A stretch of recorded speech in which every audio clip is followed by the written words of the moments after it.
तो hello everyone, कैसे हैं आप लोग। उम्मीद करता हूँ आप लोग अच्छे होंगे। तो आज की इस वीडियो में हम लोग 12th क्लास पॉलिटिकल साइंस, जी हाँ, राजनीतिक पढ़ेंगे बिल्कुल अच्छी तरीक़ा से। यह फर्स्ट चैप्टर है जिसका नाम है शीत युद्ध की शुरुआत। ठीक है, आप लोग तो जानते हैं शीत युद्ध की शुरुआत। तो इस चैप्टर में बहुत ही ज़्यादा डिटेल से पढ़ेंगे जो कि आपके एग्ज़ाम से रिलेटेड है। शॉर्ट क्वेश्चन हो चाहे लॉन्ग क्वेश्चन हो, चाहे ऑब्जेक्टिव क्यों ना हो, तो इतना अगर पढ़ लेने के बाद आपको सारा का सारा हल हो जाएंगे, यानी इसका सॉल्यूशन आपको मिल जाएगा, इसका उत्तर मिल जाएगा। ठीक है, तो इसको वीडियो को ज़रूर देखना। वीडियो बहुत ही ज़्यादा इंटरेस्टिंग होने वाला है क्योंकि बहुत ही ज़्यादा इंपॉर्टेंट है। ठीक है, ये फर्स्ट चैप्टर सब जानते हैं कि फर्स्ट चैप्टर से बहुत ही ज़्यादा पूछे जाते हैं और काफ़ी आसान भी है। और आसान मैं बताने का कोशिश करूँगा, आसान से आसान तरीका में। ठीक है, तो चलिए स्टार्ट करते हैं। बस जहाँ तक होता है मैं वहाँ तक करता हूँ। ठीक है, आप लोग प्लीज़ चैनल को ज़रूर सब्सक्राइब करेंगे क्योंकि इस यहाँ से वीडियो आपको मिलते रहेंगे। अगर आप इसका पीडीएफ लेना चाहते हैं तो लिंक डिस्क्रिप्शन में है, वहाँ जाकर पीडीएफ ले सकते हैं बिल्कुल फ्री में। एक भी रुपये आपको खर्च नहीं करना पड़ेगा। ठीक है, तो अभी ऑफ़र चल रहा है जो कि फ्री में दे रहे हैं, सबको दे रहे हैं। आप भी लीजिए, मज़े लीजिए। चलिए स्टार्ट करते हैं। सबसे पहले क्या बोल रहा है फर्स्ट चैप्टर में शीत युद्ध की शुरुआत। ठीक है, शीत युद्ध की शुरुआत। एक युद्ध था जिसका नाम था शीत, इसे शीत युद्ध की शुरुआत कहते हैं। ठीक है, तो शीत युद्ध की शुरुआत कैसे हुई यही पढ़ेंगे आज। द्वितीय विश्व युद्ध की समाप्ति के साथ ही शीत युद्ध की शुरुआत हुई थी, यानी कि ऐसे समझ सकते हैं शीत युद्ध की शुरुआत क्या बोला जा रहा है कि 1945 से 1991 तक चला था। 1945 से 1991 तक चला था। ये सब याद रखेंगे क्योंकि ऑब्जेक्टिव बनेंगे इससे। ठीक है, तो ठीक है, यहाँ इसको याद रखेंगे। इतना टॉपिक इंपॉर्टेंट सब टॉपिक है, मैं बता रहा हूँ, इसको याद रखिए। ठीक है, चलिए आगे देखते हैं। आगे बोला जा रहा है क्या, शीत युद्ध का अंत कब हुआ, यानी कि आप पूछ रहा है कि शीत युद्ध शुरुआत कब हुआ था। जैसा कि आपने बताया कि 1945 से 1991 तक, इसका मतलब 1945 से शुरू हुआ था और 1991 में ख़त्म हुआ था। तो ये आंसर इसमें देना है। शीत युद्ध का अंत की बात करें तो क्यूबा, ठीक है, क्यूबा का मिसाइल क्या बोला जा रहा है, मिसाइल संकट शीत युद्ध का अंत था, मतलब इसका अंत था। लेकिन इसका प्रमुख कारण सोवियत संघ का विघटन, ठीक है, विघटन माना जाता है, यानी विघटन माना जाता है। वर्ष 1991 में कई कारणों के विजय से सोवियत संघ का विघटन हो गया, जिसने शीत युद्ध का समाप्ति यानी कि अंत को चिह्नित किया, क्योंकि दो महाशक्तियों से एक अब कमज़ोर पड़ गए थे, यानी कि दो महाशक्ति था और एक कमज़ोर था, तो ये तो ख़त्म होना ही था, तो शीत युद्ध ख़त्म हो गया था। ठीक है, चलिए समझ में आ गया। नहीं आया तो फिर से इसको देख लेना और थोड़ा मैं नोट दे दूंगा, आप तो पढ़ ही लेना। ठीक है, मैं जहाँ तक होता है मैं बताने की कोशिश करता हूँ, पढ़ के आप लोग को थोड़ा आसान हो। चलिए आगे पूछ रहा है, मैं साथ साथ पढ़ते हैं, ज़्यादा मैं डिटेल से इसको बताना नहीं चाहता हूँ। ठीक है, हम लोग सबको साथ में मिलके पढ़ते हैं। चलिए बोला जा रहा है क्या, शीत युद्ध का कारण। अब क्या पूछ रहा है, शीत युद्ध का कारण अमेरिका और सोवियत संघ का महाशक्ति बनने की होड़ में एक दूसरे के मुकाबला खड़ा होना शीत युद्ध का कारण बना, यानी उसका अब ऐसे समझते क्या बोला जा रहा है, अमेरिका और सोवियत संघ का महाशक्ति बनने की होड़, ठीक है, महाशक्ति बनने की होड़ एक दूसरे के मुकाबला खड़ा होने का शीत युद्ध का कारण बना था। ठीक है, बस यहाँ से यहाँ टॉपिक है। ठीक है, महाशक्ति बनने होने के कारण के एक दूसरे का शीत युद्ध मुकाबला होने का शीत युद्ध कारण था। ओके, बस इतना लिख देना, ज़्यादा कुछ भी नहीं है। आगे देखते हैं। आगे पूछ रहा है क्या, और इसमें टॉपिक है परमाणु बम से होने वाला, क्या बोला जा रहा है, परमाणु बम से होने विध्वंस की मार झेलना किसी की राष्ट्र के बस की बात नहीं थी, यानी उस मार को झेलना किसी राष्ट्र की बस की बात नहीं थी। ये सब भी था कारण। और कारण क्या था, देखिए, दो महाशक्तियों परमाणु हथियारों से संपन्न थी, यानी दोनों महाशक्ति जो था हथियारों से संपन्न था, यानी उन लोगों के पास हथियार बहुत ही ज़्यादा था। उनके पास इतनी क्षमता के परमाणु हथियार के थे कि वे एक दूसरे को असहनीय क्षति पहुंचा सकते। तो ऐसे में दोनों ने क्या सोचा, रत्नरंजित होने की संभावना कम रही जाती थी। ठीक है, चलिए कुछ डिटेल है कि आपको समझ में नहीं आएगा तो उसको रट लेने में फ़ायदा है। ठीक है, ज़्यादा मैं बताऊंगा तो लंबी बहुत ज़्यादा वीडियो बन जाएगा। आगे बोला जा रहा है कि एक दूसरे को उकसावे के बावजूद कोई भी राष्ट्र अपने नागरिकों पर युद्ध की मार नहीं देखना चाहता था। ये तो सब जानता है, कोई अपने नागरिकों को युद्ध में मार देखना नहीं चाहता है। दोनों राष्ट्र के बीच गहन प्रतिद्वंद्विता, क्या बोला जा रहा है, गहन प्रतिद्वंद्विता, ठीक है। और आगे देखते हैं आगे टॉपिक में क्या है। बस इस टॉपिक इतना ही था, ठीक है, उसको याद कर लेंगे। चलिए अब दूसरा टॉपिक में पढ़ते हैं। इसमें बोला जा रहा है कि शीत युद्ध का एक विचारधारा की लड़ाई, शीत युद्ध की विचारधारा की लड़ाई कैसे हुई, इसके बारे में डिटेल पढ़ेंगे, लड़ाई के बारे में डिटेल पढ़ेंगे। अमेरिका और सोवियत संघ के बीच विचारधारा को लड़ाई से तात्पर्य कि दुनिया में आर्थिक, क्या बोला जा रहा है, आर्थिक सामाजिक जीवन को सूत्रबद्ध करने का सबसे अच्छा सिद्धांत कौन सा है, ठीक है, सिद्धांत कौन सा है।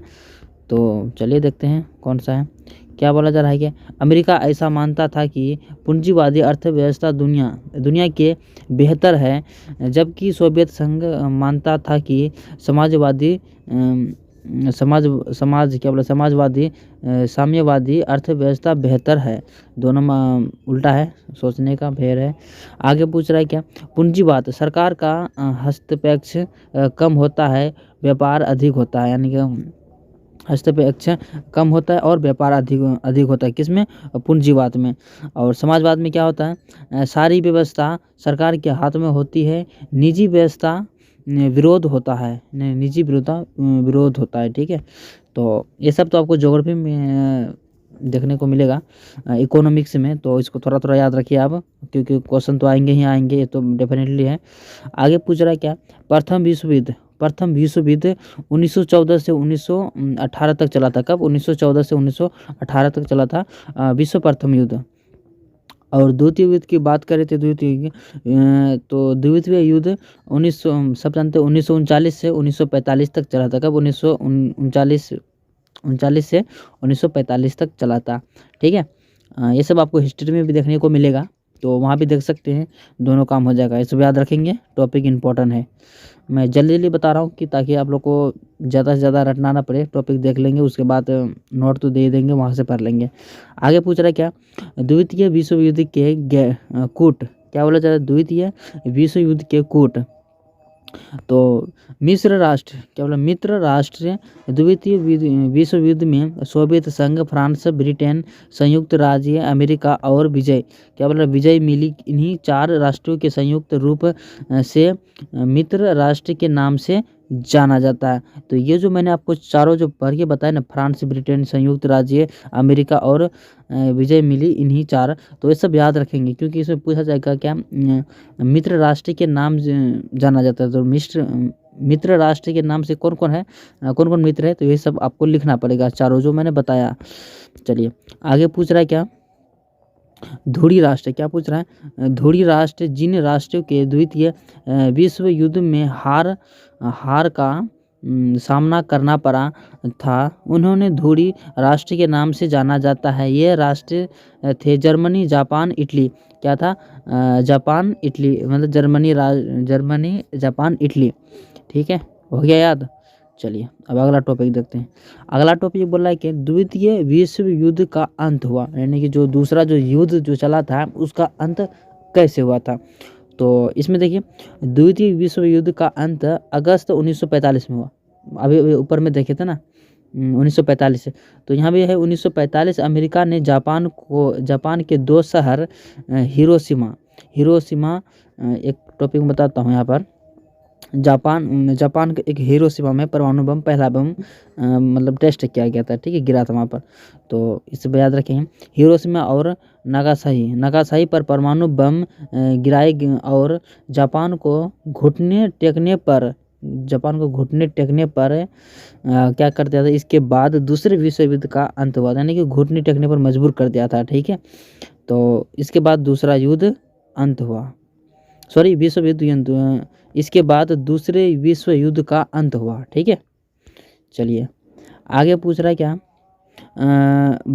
बमों के कूट नाम, यानी कि क्या बोला, बमों के कूट नाम क्या क्या थे। तो चलिए तो इसमें क्या, और दूसरा नंबर में क्या है, फेट मैन यानी फेट मैन और बमों का क्षमता 15 से 21 किलोमीटर, मतलब कि इसका क्षमता जो था 15 से 21 किलो टन था। ठीक है, तो यहाँ तो याद रखेंगे। चलिए आगे देखते हैं। आगे बोला जा रहा है क्या, आगे बोला जा रहा है कि अमेरिका की आलोचनात्मक, ठीक है, आलोचना, अमेरिका की आलोचना। अमेरिका इस बात को जानता था कि जापान ठीक है, आत्मसमर्पण करने वाला है। ऐसे ही ऐसे ऐसे में बम मतलब गिरने की आवश्यकता नहीं थी, यानी कि इसमें वो तो खुद आत्मसमर्पण करने वाले थे, तो इसमें बम गिरना सहित आवश्यकता नहीं है बम गिराना। ठीक है, तो फिर छोड़ दिया अमेरिका ने।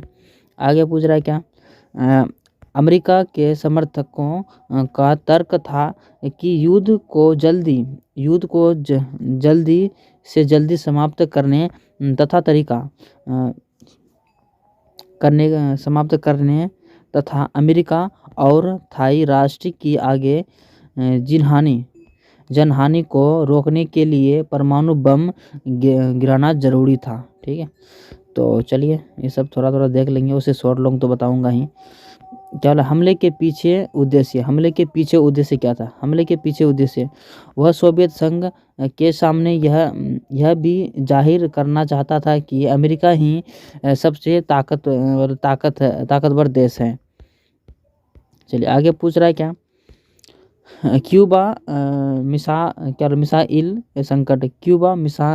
मिसाइल संकट। ठीक है, तो क्यूबा एक छोटा सा द्वीपीय देश है जो अमेरिका के तट से लगा है। यह नज़दीक तो अमेरिका के ही है, लेकिन क्यूबा का जुड़वा क्या ना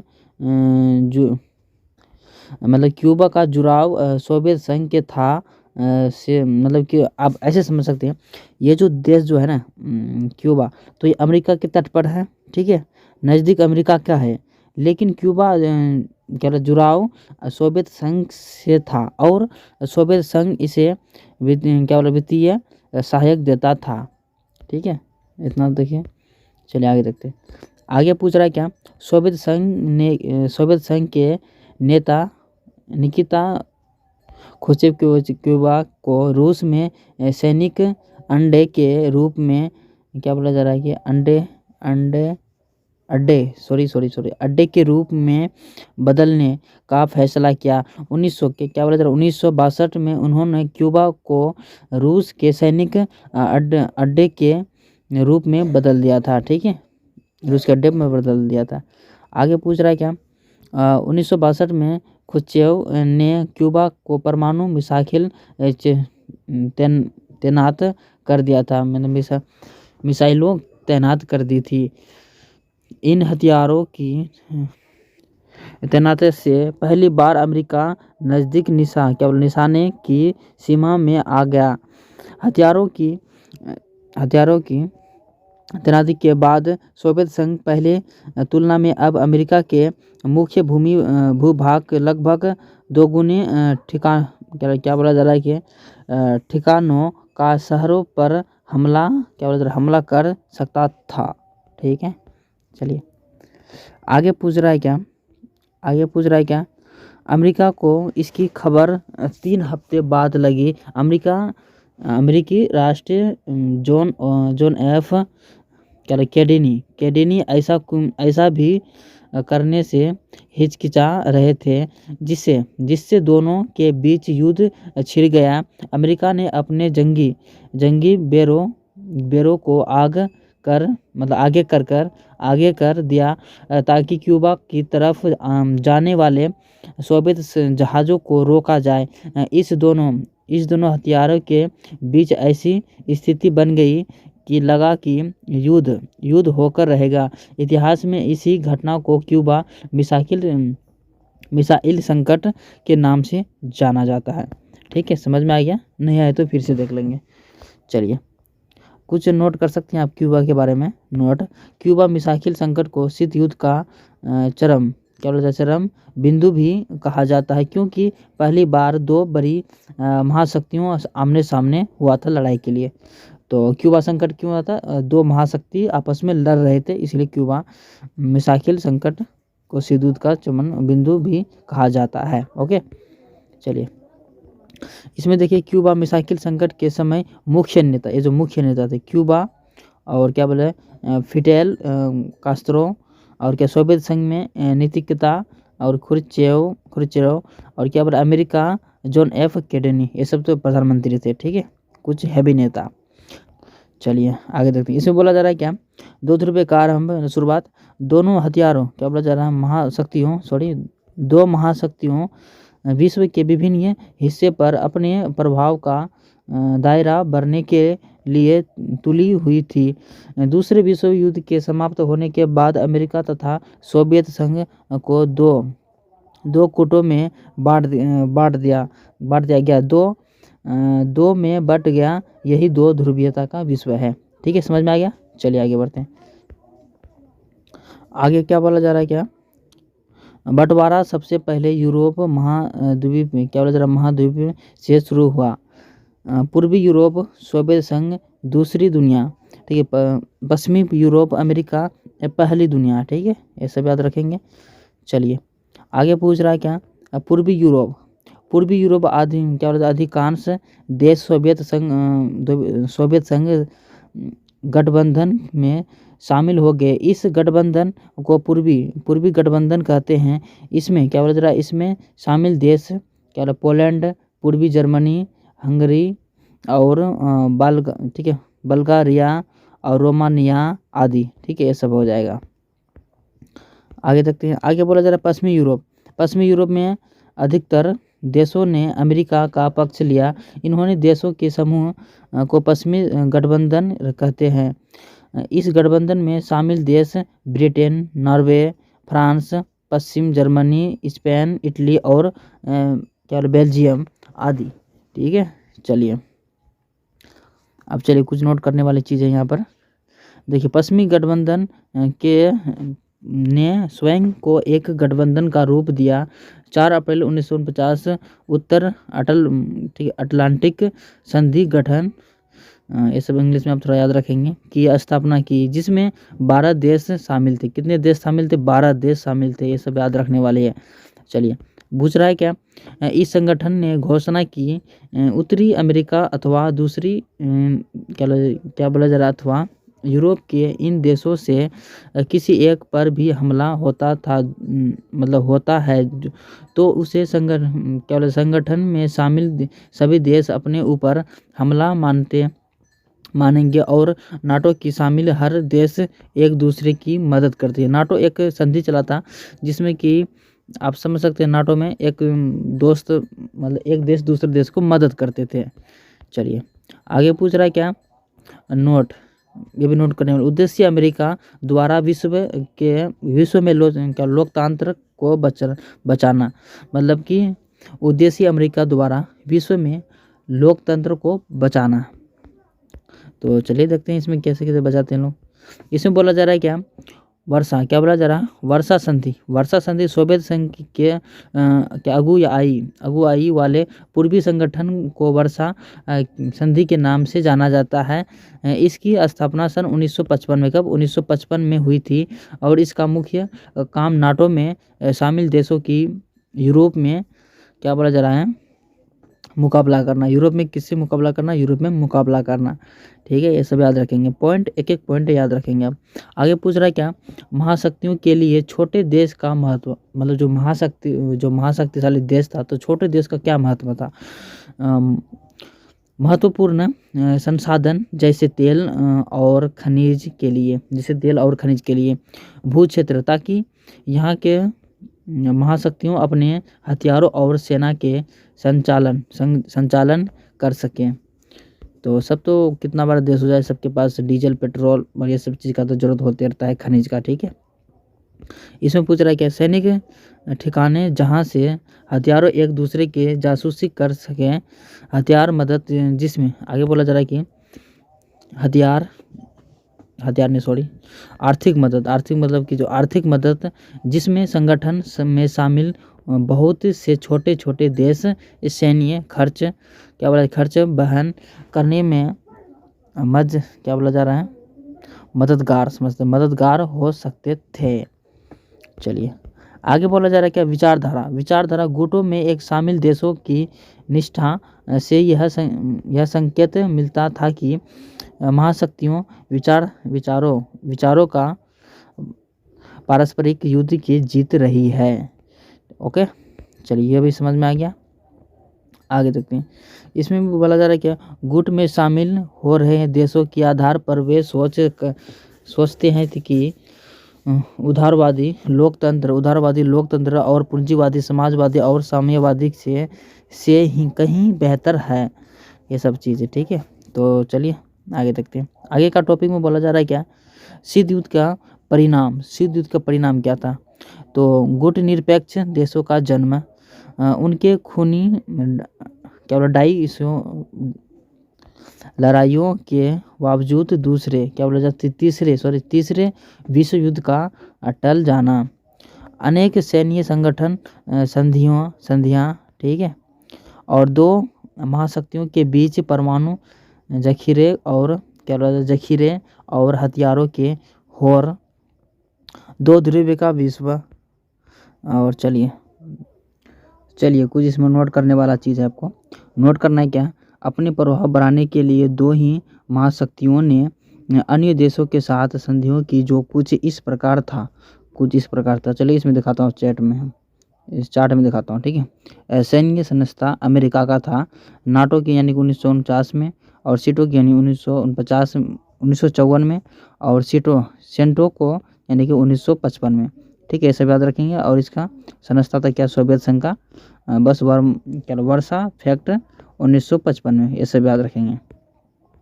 चलिए आगे टॉपिक पूछ रहा है क्या, दो महाशक्तियों द्वारा परमाणु ऊर्जा एवं विश्राम की लाहौर कम करने के लिए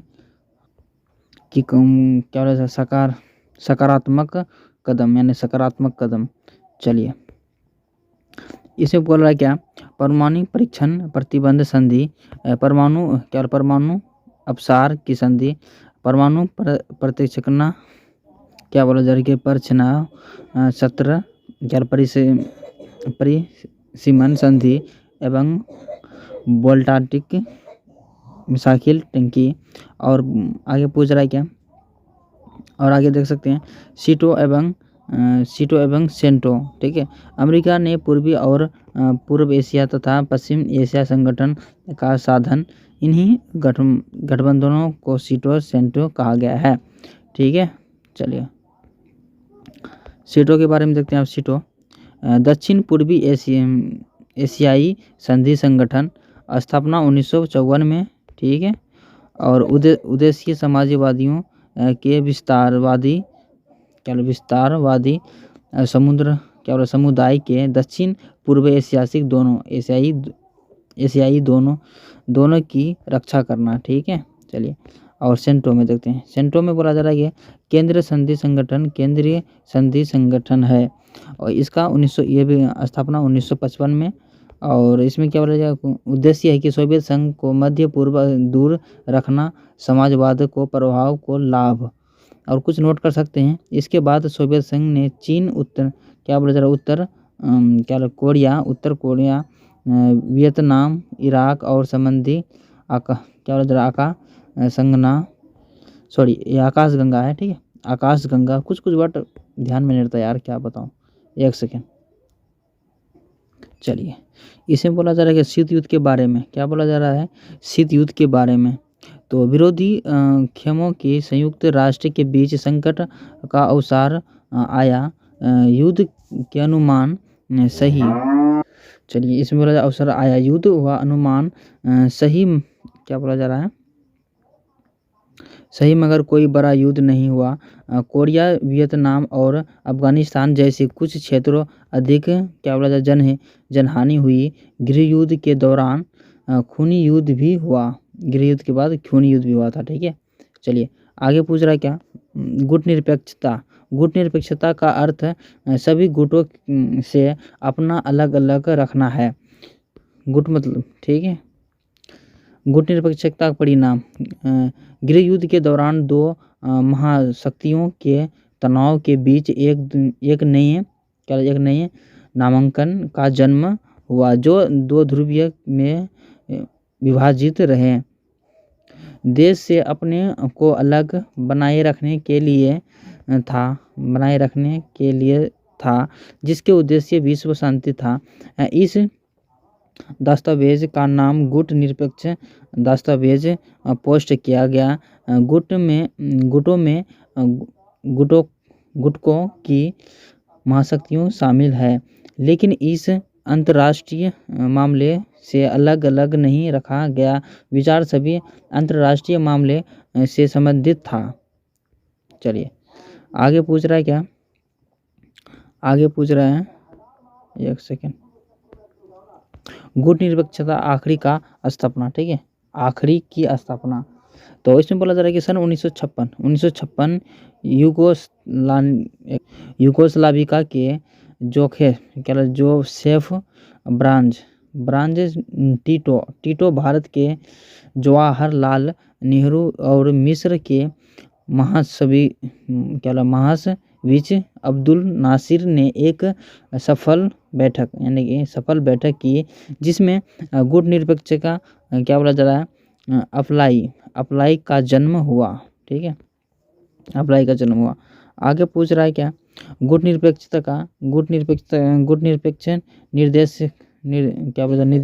निदेशक के संस्थापक नेताओं का नाम जोसेफ ब्रांच टीटो, और क्या बोला जा रहा है, यूगोस्लाविया, और 2 नंबर में क्या, जवाहरलाल नेहरू भारत से, और क्या बोला जा रहा है, गमाल अब्दुल नासिर मिस्र से, और क्या बोला जा रहा है, सुकर्नो इंडोनेशिया से, और 5 नंबर में देखते हैं, 5 नंबर में है वामे इनकुरमा घाना से, ठीक है। चलिए आगे पूछ रहा है क्या, प्रथम गुट निरपेक्षता सम्मेलन 1961 में बेलग्रेड, कहाँ पर हुआ, बेलग्रेड में हुआ। इसमें 25 सदस्य की शामिल हुए, यानी कि इसमें 25 सदस्य थे। चलिए आगे पूछ रहा है क्या, 14वें गुट निरपेक्षता का सम्मेलन था, यानी कि 2006 में क्यूबा ठीक है, क्या बोला जा रहा, हवाना में हुआ। चलिए, और इसमें बोला कि 166 सदस्यीय देश और 15 क्या बोला जाए, पर्यवेक्षक देश शामिल हुए, यानी कि सब शामिल हुए थे, पर्यवेक्षक देश शामिल हुए। और आगे बोला जा रहा है क्या, 17वें गुट निरपेक्ष सम्मेलन 2016 में क्या बोला, वेनेजुएला में हुआ, और इसमें 120 सदस्य और 17 पर्यवेक्षक देश शामिल हुए, ठीक है, ये सब याद रखना है आपको। आगे पूछ रहा है क्या, गुट निरपेक्षता को अपनाकर भारत को क्या लाभ मिला, यानी इसको अपनाकर भारत को क्या लाभ मिला था। अंतर्राष्ट्रीय जजमेंट स्वतंत्र रूप से लिया गया ऐसा जजमेंट जिसमें भारत को फायदा हो ना कि किसी महाशक्ति को। गुट निरपेक्ष से भारत हमेशा ऐसी स्थिति बनी रहे कि अगर कोई एक महाशक्ति जिसे खिलाफ जाए तो वह दूसरे की तरफ जा सकता है। ऐसे ही कोई भी भारत से लेकर ना तो क्या बोला जा रहा है, बेफिक्र रह सकता है, ठीक है, बेफिक्र रह सकता है। आगे पूछ रहा है क्या, भारत की गुट निरपेक्षता की नीति की आलोचना, इसका आलोचना करने के लिए आलोचना में है ने इस गुट निरपेक्षता की नीति सिद्धांत विजन है। भारत स्टेट अपने में अंतर्राष्ट्रीय निर्णय लेने से बचाना है। भारत के व्यवहार में स्थिरता नहीं है कि भारत में 1971 के युद्ध सोवियत संघ से मदद ली गई, कुछ नहीं तो यह मान लिया गया कि हम सोवियत संघ खेमे में शामिल हो जाए। जब भी हमने सिर्फ मदद ली थी, सोवियत संघ हमारा सच्चा दोस्त था, वह हमेशा हमारी मदद की। चलिए आगे पूछ रहा है गुट निरपेक्षता तो अलगाववाद है और ना ही क्या बोला जा रहा, ना ही तथास्थिया। ठीक है, चलिए आगे देखते हैं। आगे बोला जा रहा है क्या, पृथककरण अगला। ठीक है, अलगाववाद का अर्थ होता है कि अपने आप को अंतर्राष्ट्रीय मामले को काटना, यानी कि बस अपने मतलब रखें, बाकी किसी और से अलग रखें। ऐसा अमेरिका ने 1789 और 1914 ठीक है अलगाववाद तक अपना रखा था। क्या क्या बोल रहा है यार, समझ में नहीं आ रहा है कौन कौन भाषा में। चलिए आगे पूछ रहा है क्या, भारत में ऐसा नहीं था कि गुट निरपेक्षता को, लेकिन अलगाववाद की नीति को अपनाई नहीं। आगे पूछ रहा है क्या, भारत में आवश्यकता मुद्रा, ठीक है, मुद्रण पर मदद करता था और दस्तावेजों की मदद करता है। और गुट निरपेक्षता का अर्थ तथास्थिय का धर्म निभाना नहीं। तथापिटित कुछ निरपेक्षता के अर्थ गुट निरपेक्षता का अर्थ मुख्यतः युद्ध में शामिल होना जरूरी नहीं, लेकिन केवल आवश्यकता है कि युद्ध में समाप्त करने वाले सहायक कर युद्ध का आदेश दे। इस देश की सही अलग और होने की कोई भी नहीं है। चलिए इसमें बोला गुट निरपेक्षता का देशों के वास्तव में भी कोई इस समझौता नहीं किया गया, क्योंकि भारत और अन्य देशों हमेशा दोनों महाशक्तियों के बीच समुद्रा को कम करने का प्रयास किया। ठीक है, चलिए आगे पूछ रहा है कि नव अंतर्राष्ट्रीय आर्थिक व्यवस्था। गुट निरपेक्षता का आंदोलन के अधिकांश देशों के अल्पविकसित देशों के शामिल किया गया। यह गरीब देशों सामने इसे मुख्य चुनौती जनता की गरीबी से थी। इसलिए आर्थिक विकास जरूरी था, क्योंकि बिना विकास के किसी भी देश का सही मतलब आज़ाद नहीं कर सकता। ऐसे देशों में उपनिवेशी गुलाम सभी भी हो सकता है। इसी समझ से नव अंतर्राष्ट्रीय आर्थिक व्यवस्था की धारणा का जन्म हुआ। 1972 में यूनियन के व्यापार एवं विकास के संबंधित सम्मेलन अंगटाट में मेरे नाम से एक रिपोर्ट आई। इसी रिपोर्ट को वैश्विक व्यापार प्रणाली में सुधार का प्रस्ताव किया गया। इस रिपोर्ट में कहा गया है कि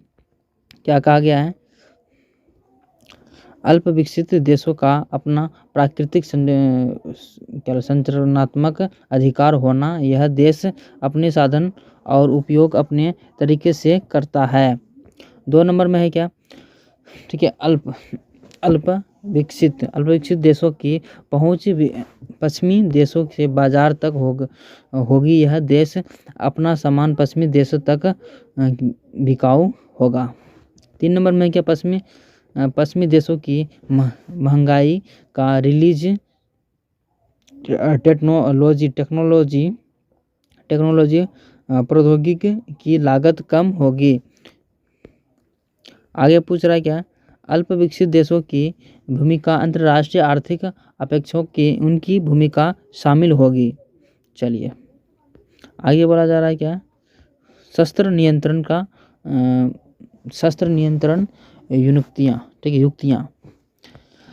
LTBT सीमित परमाणु का परीक्षण संधि, यानी कि 5 अगस्त 1963 को, कब 5 अगस्त 1963, नमक सामरिक अस्त्र परिसीमन वार्ता 26 मई 1972 और 18 मई 1972, ये सब याद रखेंगे। शास्त्रीय अस्त्र और क्या बोला जाए, न्यूक्लियर संधि 1931 से 1991 और 3 जनवरी 1993, ये सब याद रखेंगे। और ANP क्या बोला जा रहा है, क्या NPT परमाणु अपसार संधि, यानी कि 1 जुलाई 1968 को, कब 1 जुलाई 1968। और इसमें आगे बोला जा रहा है कि नोट कीजिए आप लोग, ठीक है। 5 परमाणु अणु देश ही परमाणु परीक्षण कर सकते हैं, ये थे देश नहीं, ठीक है। ये क्या थे, अन्य देश थे, ये क्या थे, अन्य देश थे। तो हम लोग ने फाइनली 12th क्लास का हम लोग फर्स्ट चैप्टर पॉलिटिकल साइंस का चैप्टर फर्स्ट थ्योरी पढ़ चुके मोटा मोटी, ठीक है। अगर आप लोग को याद हुआ तो ठीक है, नहीं हुआ तो कोई बात नहीं, क्योंकि मैं ऑब्जेक्टिव बताऊंगा उसमें बता दूंगा, थोड़ा बहुत सब्जेक्टिव बताऊंगा उसमें बता दूंगा, याद हो जाएगा कंप्लीट तरीका। बस इसको थोड़ा मोड़ा करके देख लीजिए, लेकिन वीडियो को जरूर देखना है, ठीक है। चलिए मिलते हैं नेक्स्ट वीडियो में। अगर वीडियो दोबारा देखना चाहते तो देख सकते हैं। चलिए मिलते हैं नेक्स्ट वीडियो में, तब तक के लिए बाय।